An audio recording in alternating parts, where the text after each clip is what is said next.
philosophy advanced by one of the fathers of the Enlightenment, George Hegel. Students of Hegel labeled his three-part theory the Hegelian Dialectic.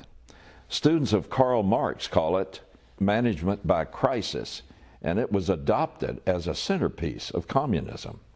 Under Hegel's theory, one type of government or society gives rise to another that is the opposite of this type of government or society. This results in conflict between the two types.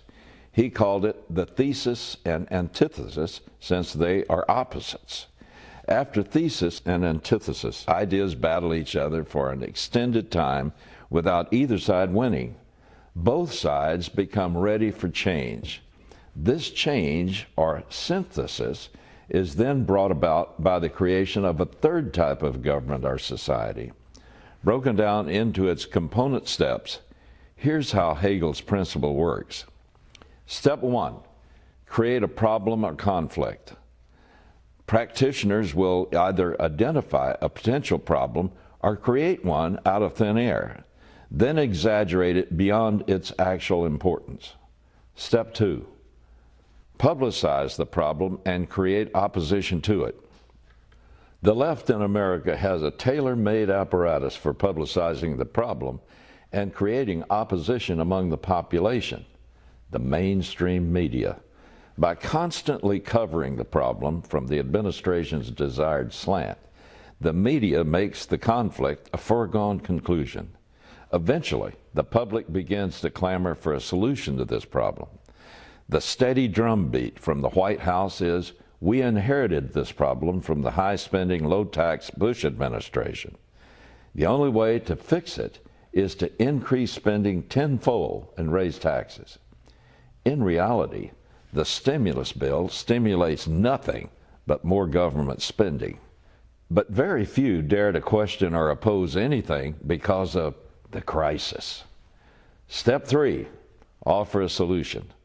Of course, in today's America, with its soundbite mentality, the simpler the solution, the better. And there's no need for it to be logical. The best ones are those that appeal to the emotions and make the public feel that something really good is being done for them, when in reality, something really bad is being done to them, especially when it's a solution no one knew we needed before the conditioning process of the step 2. And when you're talking numbers like these, no one can actually comprehend their magnitude. It's like we've entered a surreal world. Solving the current crisis would rob the administration of its greatest asset. 20 years ago, no politician in America would dare to confess the use of Hegelian tactics to manipulate public opinion. They'd employ them without hesitation, but they would never admit it. But last week in Brussels, Secretary of State Hillary Clinton echoed Rahm Emanuel. She told the European Parliament, "Never waste a good crisis. And when it comes to the economic crisis, don't waste it when it can have a very positive impact on climate change and energy security." And that's what we're trying to do. Hegel couldn't have said it better. To Obama's cabinet, a financial crisis is not for solving, it's for manipulating to achieve a desired goal. So the average guy gets hurt a little. He'll get over it. After all, the proletariat feels it must be for its own good.